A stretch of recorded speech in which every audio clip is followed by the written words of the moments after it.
Hello friends, नमस्कार। चना की उन्नत सफल वैज्ञानिक खेती में आपका मोस्ट वेलकम है। और आज की इस वीडियो पर हम आपको चना की A to Z संपूर्ण जानकारी उपलब्ध कराने वाले हैं, जैसे अनुकूल समय, जलवायु और साथ ही क्लाइमेट्स कंडीशन के साथ साथ टेम्परेचर, खेत की तैयारी, अनुकूल समय और बीज उपचार के साथ साथ उन्नत किस्मों के बारे में हम डिस्कस करने वाले हैं। और साथ ही प्रति एकड़ सीड्स की आवश्यकता, बुआई की विधि और बुआई के समय खाद एवं बेसल डोज और सिंचाई पर आपको विशेष ध्यान रखना चाहिए, एवं फ्लावरिंग स्टेज पर आपको कौन सी सावधानी रखनी है, और चने की फसल पर आने वाली सभी समस्याओं का समाधान, जैसे इल्ली आती है, कीट आते हैं और भी तरह तरह की समस्या आती है, उनको आप कैसे रोकथाम कर सकते हैं और समस्या ही ना आए चने की फसल पर, तो आपको समय रहते प्रिवेंटिव के लिए कौन से वर्किंग कार्य करने चाहिए। और साथ ही हम बात करेंगे स्प्रे शेड्यूल और सस्ते पर अधिक उपज देने वाली खादों का कॉम्बिनेशन एवं खाद फर्टिगेशन का शेड्यूल, लागत, उत्पादन, खर्च, मुनाफा के साथ साथ खरपतवार की रोकथाम एवं उकठा रोग यानी बैक्टीरिया विल्ट की रोकथाम आप कैसे कर सकते हैं। अक्सर हम देखते हैं कि चने का पौधा ही सूख जाता है, तो उसे आप कैसे रोकथाम और नियंत्रण कर सकते हैं। आपको इस वीडियो के माध्यम से ऐसे तरीके बताएंगे कि जो चने की फलियां हैं ज़्यादा भरेंगी। और अक्सर आपने देखा होगा कि चने की फसल पर ज़्यादा फलियां आए और फलियों पर दानों की संख्या भी अधिक हो और दाने पुष्ट भरें, तो उसके लिए सस्ते पर कौन से स्प्रे हैं। और आपने अक्सर देखा होगा कि चने की जो फसल है, क्रॉप है, प्रॉपर तो बढ़वार ले लेती है, लेकिन या तो फूल कम आते हैं या तो फलियां कम आती हैं, तो सीधा संबंध उपज पर देखने के लिए मिलता है। यह समस्या काफ़ी आम है। तो अधिक से अधिक उपज, उत्पादन और प्रोडक्शन के लिए और साथ ही हर एक समस्या का समाधान और उपाय के लिए इस वीडियो को बिना स्किप किए वीडियो को अंत तक जरूर देखें। नमस्कार दोस्तों, आप देख रहे हैं एडवांस एग्रीकल्चर यूट्यूब चैनल। मैं हूं आपका दोस्त शिव कुमार। तो चलिए भाई शुरू करते हैं। सर्वप्रथम बात करते हैं अनुकूल समय। तो जो अनुकूल समय है, अक्टूबर और नवंबर महीने पर आप चने की बुआई कर सकते हैं, यानी 15 अक्टूबर से लेकर 15 नवंबर के आसपास का जो टाइम है काफ़ी परफेक्ट है और काफ़ी अनुकूल के साथ साथ सूटेबल टाइम है अक्टूबर और नवंबर का महीना। चने की क्रॉप के लिए जलवायु, टेम्परेचर एवं क्लाइमेट्स कंडीशन। तो चने की फसल पर यदि टेम्परेचर की बात करें तो 18 डिग्री सेल्सियस, 20 डिग्री सेल्सियस से लेकर 30-35 डिग्री सेल्सियस तक का जो टेम्परेचर है काफ़ी अनुकूल माना जाता है। यदि टेम्परेचर पर गिरावट देखने के लिए मिलती है, जैसे ठंड के दिनों पर अधिक ठंड पड़ने पर पाला भी लग जाता है। वहीं मिट्टी की पीएच वैल्यू की बात करें तो 5.5 से 7.5 के आसपास की जो पीएच वैल्यू रहती है काफ़ी अच्छी मानी जाती है। और चने की फसल को आप हल्की भूमि पर, भारी भूमि पर और काली मिट्टी पर, पीली मिट्टी पर, चिकनी दोमट मिट्टी पर भी आप चने की खेती सफलतापूर्वक कर सकते हैं। चना एक शुष्क एवं ठंडी जलवायु की क्रॉप है और इसे रबी के मौसम में उगाया जाता है। चने की खेती मध्यम वर्षा वाले क्षेत्रों में भी, जहां पर सालाना 60 से लेकर 90 सेंटीमीटर की दर से वार्षिक बरसात होती है, वहां पर भी आप चने की खेती कर सकते हैं। चने की खेती असिंचित स्थानों पर भी आप, यानी कम सिंचाई के साधन है, पर्याप्त मात्रा पर सिंचाई के साधन उपलब्ध नहीं है, तो भी आप चने की फसल असिंचित खेती पर भी आप सफलतापूर्वक उगा सकते हैं। चने की खेती में फूल आने के बाद वर्षा भी नहीं होनी चाहिए और आपको सिंचाई भी नहीं करनी चाहिए। यदि फ्लावरिंग स्टेज पर चने की क्रॉप है, यदि बरसात हो जाती है या फिर सिंचाई कर देते हैं तो काफ़ी उपज में गिरावट देखने के लिए मिल सकती है। खेतों में उत्तम जल निकास का प्रबंध होना चाहिए और वाटर होल्डिंग कैपेसिटी अच्छी होनी चाहिए। अगले टॉपिक के ऊपर बात करते हैं खेत की तैयारी, जो काफ़ी ज़्यादा इम्पोर्टेंट है और महत्वपूर्ण है। सर्वप्रथम मीडियम गहराई में चलने वाले हल कल्टीवेटर से आपको पहली जुताई कराना है, कुछ इस प्रकार।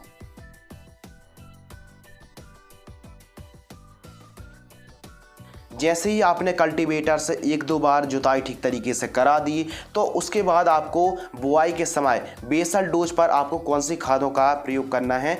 गोबर की खाद 2 से 3 ट्राली आप पूरे खेत में बिखेर कर रोटोवेटर से खेत को समतल करा दीजिए। अब बुआई के समय जब आप सीडल विधि से बुआई करने वाले हैं तो उस समय कौन कौन सी खाद लेना है सीड्स के साथ, तो 50 किलोग्राम सिंगल सुपर फास्फेट दानेदार फार्म वाली उर्वरक खाद लेना है, 20 kilogram MOP muriate of potash 60% वाली 20 kg लेना है और 30 किलोग्राम सीड्स लेना है। इन तीनों को मिक्स करके सीडल विधि से आपको बुआई कर देना है प्रति एकड़ की दर से।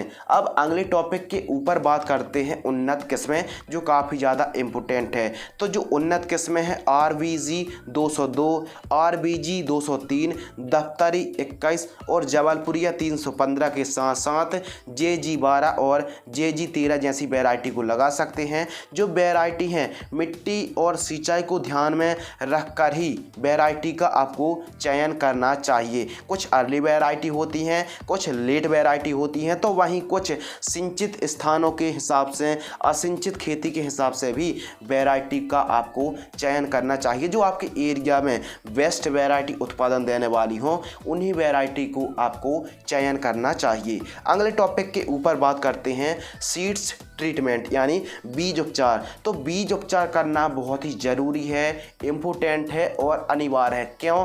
क्योंकि बीज उपचार करने से उकठा रोग पर भी आप रोकथाम कर पाएंगे और स्वस्थ भी जर्मिनेशन होगा। सर्वप्रथम आपको बीज उपचार करना है वायर कंपनी की गाउछो से। 1 किलोग्राम बीजों को 5 ml की दर से आप उपचारित कर सकते हैं। फिर उसके बाद आप राइजोबियम से उपचारित करना है, यानी 1 किलोग्राम बीजों को 10 ग्राम राइजोबियम से आप उपचारित कर सकते हैं। उपचार करने के बाद आपको 30 से 35 मिनट तक छांव पर सुखाना है एवं आपको बुआई कर देना है। इससे क्या होगा कि जो उकठा रोग है उस पर भी काफ़ी हद तक कंट्रोल मिलेगा और जो अंकुरण है, स्वस्थ जर्मिनेशन है, उस पर भी हमको काफ़ी अच्छा रिजल्ट मिलने वाला है। चने की फसल पर सोइंग डिस्टेंस हमको कितनी दूरी पर बुआई करनी है, तो सबसे पहले आपको पलेवा करना है और उसके बाद आपको बुआई करनी है। बुआई आपको सीडल मेथड से करना है और लाइन से लाइन का डिस्टेंस आपको 10 से 12 इंच रखना है। यह काफ़ी परफेक्ट माना जाता है। और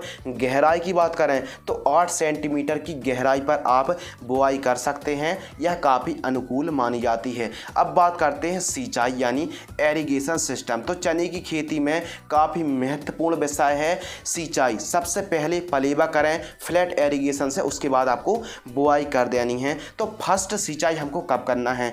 जब हमारी चने की क्रॉप बुआई से 40 से 45 दिन की होती है तो फ्लावरिंग स्टेज से जस्ट पहले आपको पहली सिंचाई करना है। चने की क्रॉप पर यदि एरीगेशन स्ट्रेटेजी के बारे में बात करें तो पहले हमको पलेवा करना है, उसके बाद बुआई करनी है। और फर्स्ट सिंचाई हमको जब चने की क्रॉप लगभग 40 से 45 दिन की होती है, यानी फ्लावरिंग स्टेज से जस्ट पहले हमको सिंचाई करना चाहिए। फ्लावरिंग स्टेज पर आपको कभी भी भूलकर भी सिंचाई नहीं करनी है।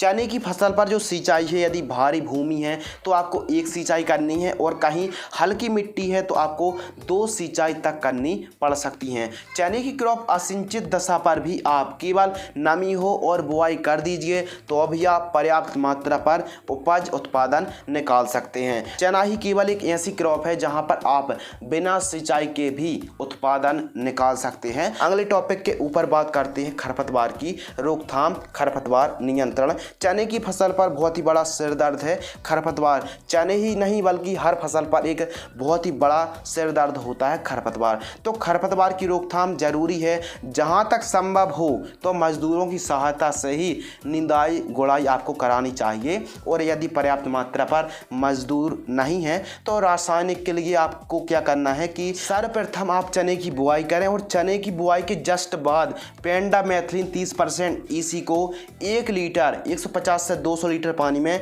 घोल करके आपको छिड़काव कर देना है। इससे क्या होगा कि उगने वाले खरपतवार का जमा भी नहीं होगा और जो खरपतवार हैं 1 दिन से लेकर 40 दिन तक जर्मिनेट ही नहीं होंगे। तो आप प्री इमरजेंट हार्बिसाइड का स्प्रे ले सकते हैं खरपतवार की रोकथाम करने के लिए रासायनिक मेथड के लिए। पर एकड़ सीड्स रिक्वायरमेंट, तो आपको 1 एकड़ पर यदि चने की बुआई कर रहे हैं तो कितना सीड्स की जरूरत पड़ने वाली है। आपको 1 एकड़ पर 30 किलोग्राम की दर से सीड्स की आवश्यकता पड़ने वाली है और यदि कहीं आप देसी चने की बुआई करते हैं तो लगभग 40 किलोग्राम तक आपको 1 एकड़ पर सीड्स की आवश्यकता पड़ सकती है। चने की फसल पर स्प्रे शेड्यूल जो काफ़ी ज़्यादा इम्पोर्टेंट है और महत्वपूर्ण है। तो स्प्रे शेड्यूल समझने से पहले हम समझते हैं कि कीटों की पहचान और कौन कौन से कीट आते हैं और उनकी रोकथाम।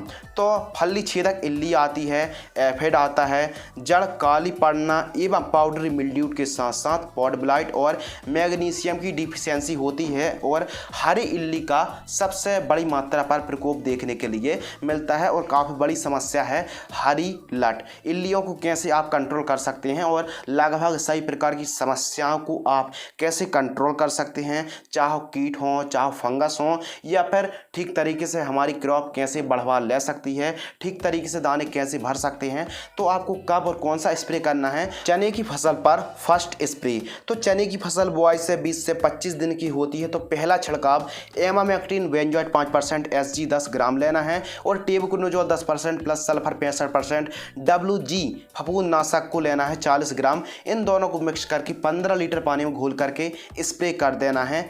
ये था फर्स्ट स्प्रे। सेकंड स्प्रे के बारे में बात करते हैं तो सेकंड स्प्रे चने की क्रॉप जब 40 से 45 दिन की होती है तो फेंटाक प्लस 10 ml लेना है और एमामेक्टिन बेंजोएट 5% SG 10 ग्राम लेना है। इन दोनों को मिक्स करके स्प्रे आप कर देना है। यदि कम इल्लियाँ हैं तो आप सेकंड स्प्रे पर फेंटाक प्लस के साथ एमामेक्टिन बेंजोएट ले सकते हैं और कहीं सेकंड स्प्रे पर जब हमारी चने की फसल 40, 45 और 50 दिन के आसपास की होती है और अधिक इल्लियाँ हैं तो आप एमामेक्टिन बेंजोएट के बजाय आप एम्प्लीगो ले सकते हैं। यानी इल्लियाँ की मात्रा अधिक है तो फेंटाक प्लस टॉनिक 10 ml और सजेंटा कंपनी की एम्प्लीगो 8 से 10 ml लेना है। इन दोनों को 15 लीटर पानी में घोल करके स्प्रे कर देना है और सेकंड स्प्रे पर आपको इसके साथ आप एक प्लांट ग्रोथ रेगुलेटर मिक्स कर लीजिए। इससे क्या होगा कि दाने ठीक तरीके से भरेंगे और अनचाही वृद्धि भी रेगुलेट होगी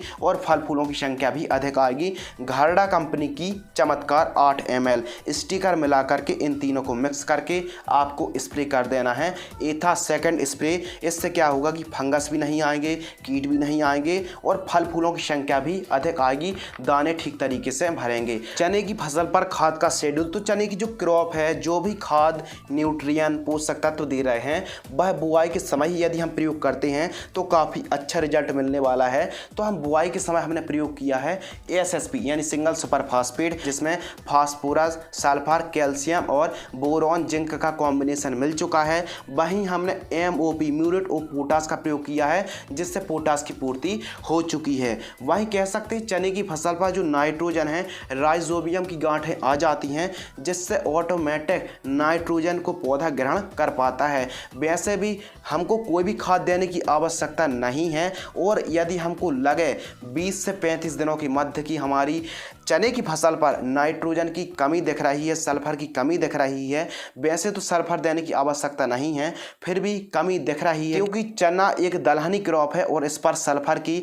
बहुत ही बड़ी मात्रा पर आवश्यकता होती है। चने की फसल पर बुआई के बाद कोई भी खाद की आवश्यकता नहीं है, लेकिन फिर भी डिफिशियंसी कमी दिख रही है लगभग 20 से 35 दिनों के मध्य, तो आप यूरिया 20 किलोग्राम और सल्फर लगभग 5 किलोग्राम 90% वाली इन दोनों को मिक्स करके जड़ों के पास यानी सॉइल एप्लीकेशन से प्रयोग कर सकते हैं, सिंचाई कर सकते हैं। अगले टॉपिक के ऊपर बात करते हैं उत्पादन यानी प्रोडक्शन। तो 1 एकड़ पर जो उत्पादन निकलता है 15 से 16 क्विंटल प्रति एकड़ की दर से उत्पादन आप निकाल सकते हैं। जो उत्पादन है प्रोडक्शन है यह मिट्टी और वैरायटी पर भी काफ़ी ज़्यादा निर्भर कर कुछ इस प्रकार। यदि आप आवश्यकता अनुसार न्यूट्रिएंट की पूर्ति करते हैं तो उत्पादन बढ़ भी सकता है। चने की क्रॉप पर ओकठा रोग की रोकथाम यानी बैक्टीरिया विल्ट की रोकथाम।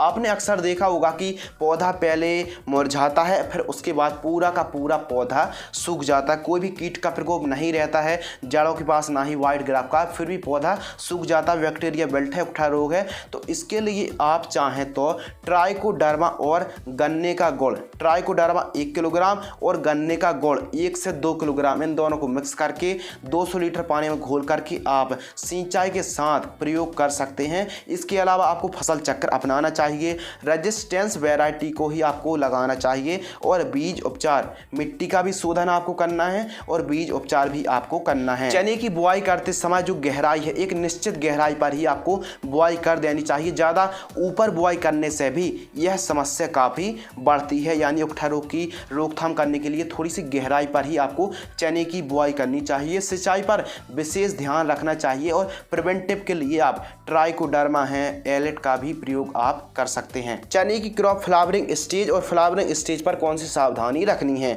तो चने की फसल जब फ्लावरिंग स्टेज पर होती है आपको भूलकर भी सिंचाई नहीं करनी है। फ्लावरिंग स्टेज में बरसात काफ़ी नुकसानदायक है। फ्लावरिंग स्टेज में हैवी कीटनाशक का प्रयोग ना करें, नाइट्रोजन का भी आपको प्रयोग नहीं करना है फ्लावरिंग स्टेज पर। और टॉप साइड की कटिंग यानी भाजी आपको नहीं तोड़वानी है। जब चने की क्रॉप फ्लावरिंग स्टेज पर हो तब आपको भाजी को नहीं तोड़वाना है। जो भाजी आप तोड़वा रहे हैं वो आप फ्लावरिंग स्टेज से पहले तोड़वा लीजिए। इससे क्या होगा कि न्यू ब्रांचेस आती हैं और जो हम आपको चने की फसल पर फ्लावरिंग स्टेज पर जो चमत्कार का स्प्रे करा रहे हैं, इससे फल फूल तो ज़्यादा आएंगे ही, साथ ही ज़्यादा ब्रांचेस भी आएंगी। इसके अलावा कॉपर ऑक्सीक्लोराइड का भी आपको फ्लावरिंग स्टेज पर प्रयोग नहीं करना है। स्पेशल तब जब फ्लावर लग रहे हो उस समय आप कॉपर ऑक्सीक्लोराइड का प्रयोग ना करें। दाने भरने के लिए आपको चमत्कार का प्रयोग करना है। हाइट कम और फूल ज़्यादा आएंगे। नाइट्रोजन का प्रयोग आपको निश्चित मात्रा में ही प्रयोग करना है, क्योंकि चने की जड़ों के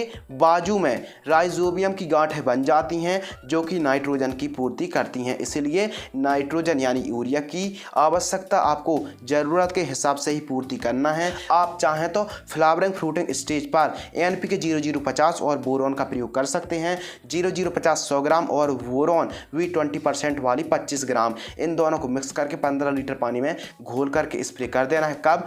फ्लावरिंग या फिर फ्रूटिंग स्टेज पर। चना एक दलहनी क्रॉप है जिसमें कि सल्फर की उतनी ही आवश्यकता पड़ती है जितनी नाइट्रोजन, फास्फोरस और पोटास की आवश्यकता पड़ती है। तो बुआई के समय या फिर पहली खाद पर सल्फर का प्रयोग आप जरूर करें। चने की फसल पर यदि कोई बड़ी समस्या और प्रॉब्लम आती है तो वो आती है हरी इल्ली की। तो हरी इल्ली की रोकथाम करने के लिए, प्रिवेंटिव के लिए और कम इल्लियों का प्रकोप है तो एमामेक्टिन बेंजोएट का आप स्प्रे करें। और यदि हैवी इल्लियों का प्रकोप हो जाता है तो आप कोराजन है और एम्पिलिगो जैसे कीटनाशक का प्रयोग कर सकते हैं। तो फ्रेंड्स, आज की इस वीडियो पर हमने चने की उन्नत खेती की A to Z संपूर्ण जानकारी प्रदान की। यदि आप यही संपूर्ण जानकारी लिखित रूप पर या फिर PDF के रूप पर चाहते हैं तो आप हमारी वेबसाइट advancedagriculture.in पर भी विजिट कर सकते हैं। आपको लिंक डिस्क्रिप्शन बॉक्स में मिल जाएगी। अधिक जानकारी के लिए आप हमें इंस्टाग्राम पर फॉलो कर सकते हैं, फेसबुक पेज को लाइक कर सकते हैं, लिंक इन दी डिस्क्रिप्शन आप चेकआउट कर सकते हैं। तो फिलहाल आज की इस वीडियो पर बस इतना ही। मिलते हैं कुछ और इसी प्रकार इंटरेस्टिंग, नॉलेजेबल और महत्वपूर्ण जानकारी के साथ। तब तक के लिए धन्यवाद, नमस्कार, जय हिंद, वंदे मातरम।